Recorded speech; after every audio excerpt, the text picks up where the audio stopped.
it's more of a not a reimagining, but like a soft reboot with the same characters. Because the trailer hyped me up. I'm hyped for this, man. Just a little teaser? Yeah. Got you hyped? Yeah. Wow, I wanted more.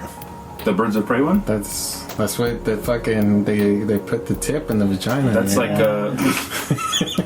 that was like a 25-second stills basically with but with that yeah song. Yeah, the music definitely set the tone. Hopefully it matches. Let's see, do you have any others? You took my face off news. Sorry, man. Face off.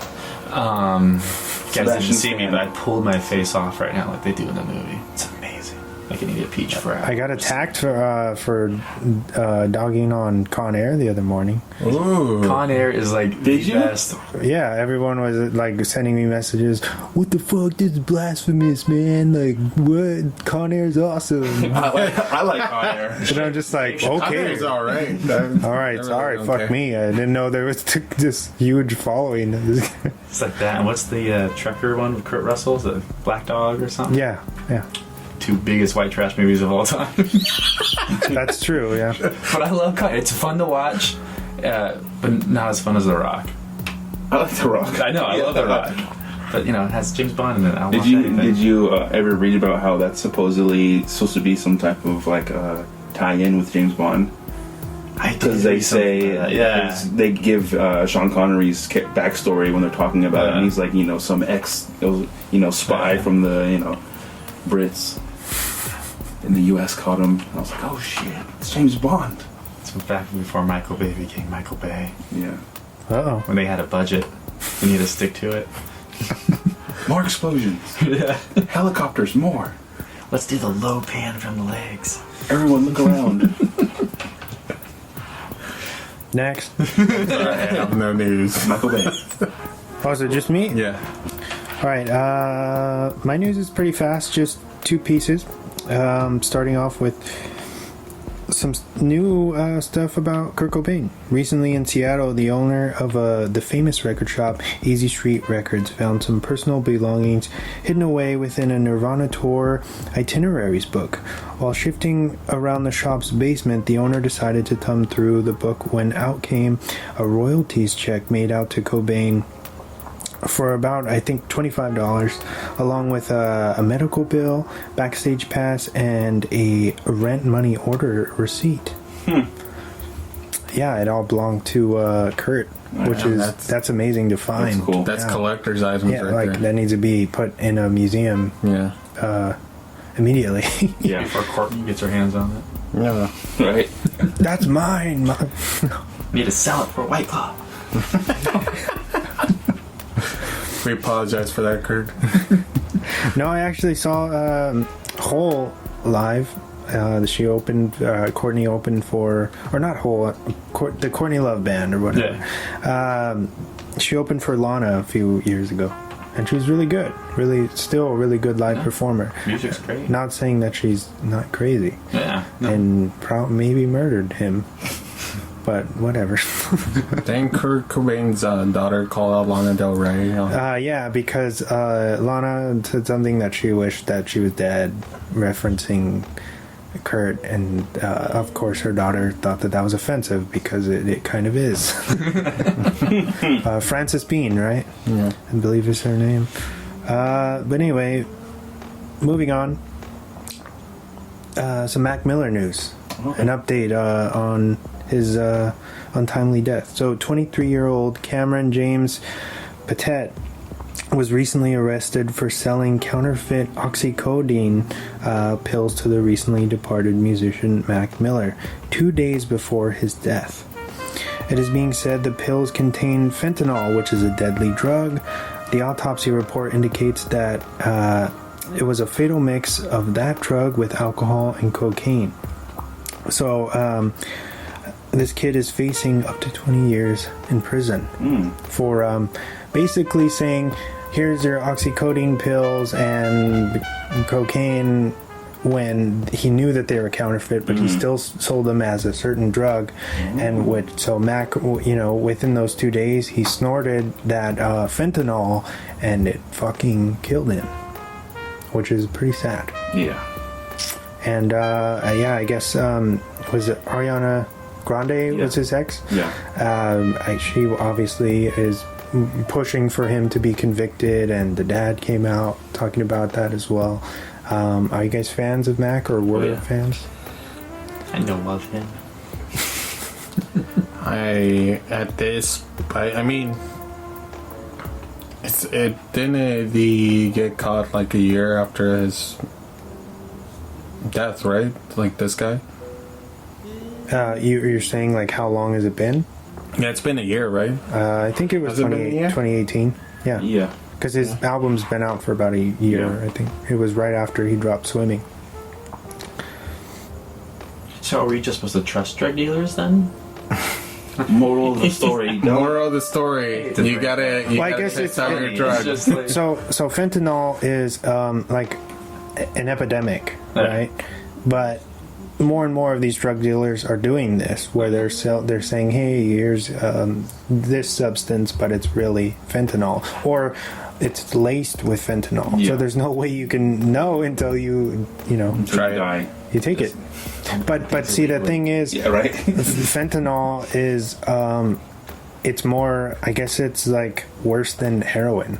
It's like so many times the effect of fentanyl, that's the Michael Jackson used to fall asleep, right? yes, and Prince too. Jeez. and They gave that to my mom when she's in the hospital and out like Really? that. Yeah. yeah, it's nuts, dude. That's crazy. Don't do drugs. But anyway, R.I.P. Just don't do drugs and you'll be okay. R.I.P. Mac. Yeah. What's up? A year. And that's it for my news. Okay. Debbie Downer news. Super. I'm sorry. Depressing. Anyway, moving on. Anyways, you have to Con Air.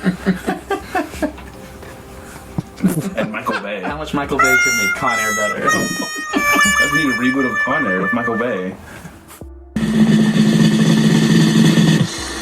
And now it's time for the weekly recommendations. All right, James. All right. So my weekly recommendations. 2 weeks ago, I saw the extended cut of Far From Home. Spider-Man. Okay. All right. Good movie. I don't know what was extended because I haven't seen I didn't see it before it was extended. So it's a pretty good movie. Kind of sucks. It's bittersweet a little bit to see that movie and see what they actually had lined up for the next one, and our excitement for the next one, and it's not going to happen now. So They can't even. Sony can't put it in his in their pictures either, right? can put what? Like Spider-Man. No, they can. Now it can? Spider-Man. They own Spider-Man. Yeah. I heard there was like something about them not be able to. Disney's not allowed to use them anymore. Disney Broke up can't their use deal. them because they can't use them at all. So Disney will cancel their comic book, which they did for X-Men and Fantastic Four, yeah. to kind of push them out, to try to get them to come back. What Sony should do is do a Miles Morales Spider-Man movie with Tom Holland. That'd be cool. And that'd be the way to let's open up that. He was already somewhat mentioned in the first one because Donald Glover's character is Night Stalker or Night Prowler, I think. Night Prowler, yeah. And he mentions his nephew. He's like, I got a little nephew that lives in this neighborhood, and that's Miles Morales.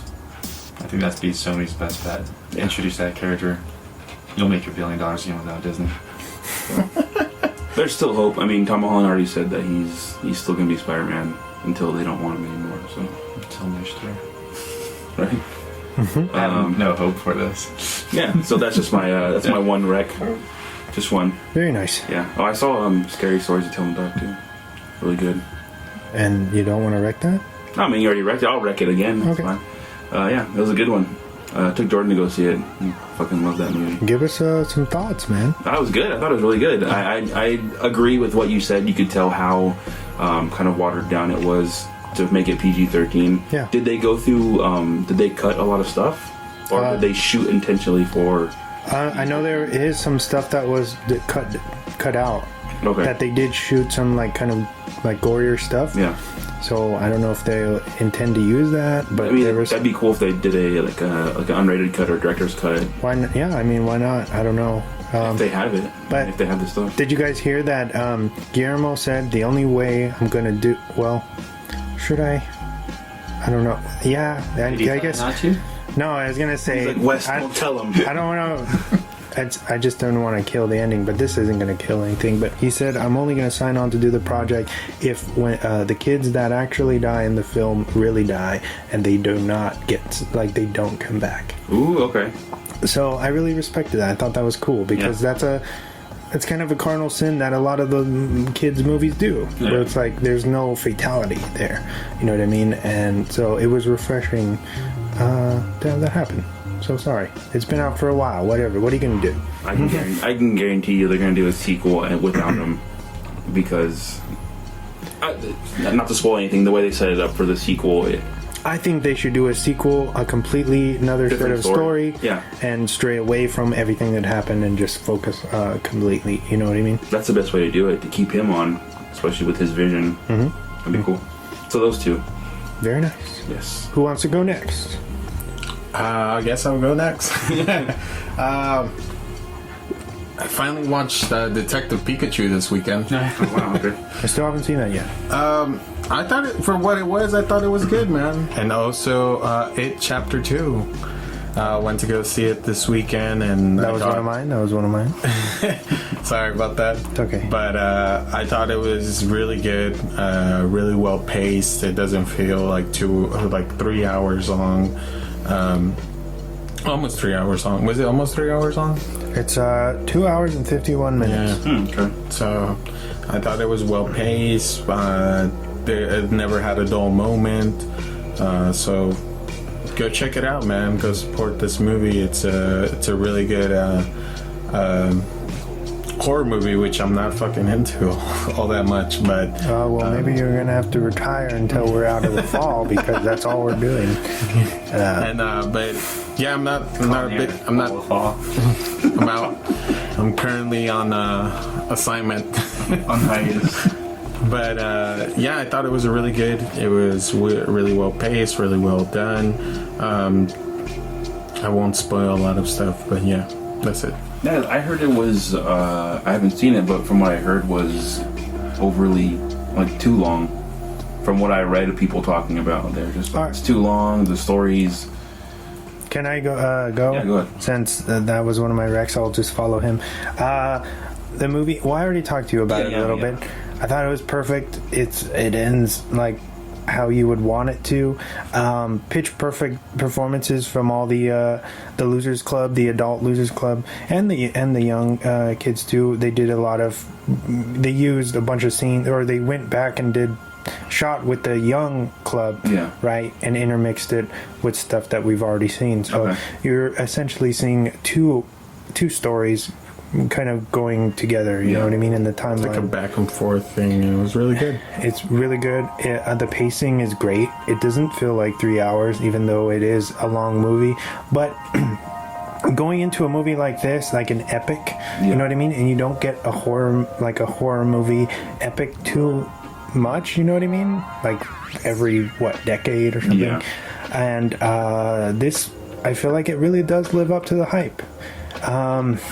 The only negative stuff that I've heard is the CGI, which you should have expected that because there's CGI in the first one. But I think, if my opinion matters to you guys at all, the CGI in this one is a lot better than the first chapter one, right? And so it's forgivable and it's not distracting and it totally adds to the atmosphere in the film.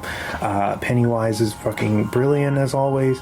A lot more vicious, I think, a lot more scary in chapter 2. A lot of people say, "Oh, they're so scary," blah blah blah blah blah, and it's like, stop being a tough guy, fuck off. All right, it's scary, it's fun. There's a lot of humor that breaks up the tension, and I think you guys are going to really appreciate it. So go check it out in the theater for sure. I watched it at the Dolby Atmos, 360 surround sound. It's amazing. Nice. Okay. And then my second pick, it's super wild card. I actually talked about it with Chris a few days ago. The Fanatic. I watched The Fanatic with Fred Durst's debut directorial film with John Travolta. It's got like a 16 on Rotten or something.